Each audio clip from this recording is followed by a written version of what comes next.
नमस्ते। नमस्ते। आराम हुनुहुन्छ? आरामै बाबु। ए हजुर कति वर्षको पुग्नुभयो?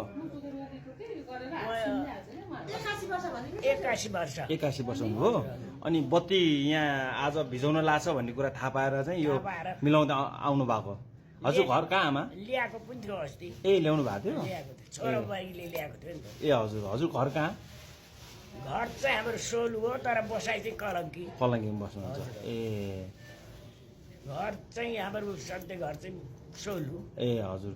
अब यो मुक्तिनाथमा मन्दिरमा राष्ट्र शान्ति र 3 करोड जनताको लागि भने बत्ती बाल्न लागो आमा। हजुर हजुर। हजुरलाई कतिको विश्वास लाग्छ यसलाई? यो यस्तो विश्वास विश्वास विश्वास लाग्छ है? लाग्छ। त्यही भएर अघिदेखि हेरिरहेको छु मैले, हजुरले यत्रो मेहनत गरिरहनु भएको छ। सबै निकालिकन यो बत्तीहरू सबै मिलाएर हेर्नुहोस् आहा कस्तो राम्रोसँग राखिनु भएको छ।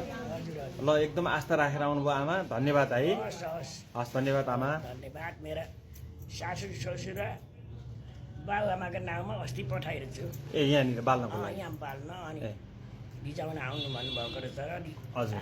मेरो ल। बुहारी हो त्यो। ए हजुर यता बुहारी हुनुहुन्छ? बुहारी म सासू हजुर। अनि मेरो सासू ससुरा मेरो बाबामा सबैको नाउँमा ल्याएको छ। ए ल म लगेर मुक्तिनाथमा बालिदिन्छु आमा। हस् हस् हस् धन्यवाद आमा। हस्।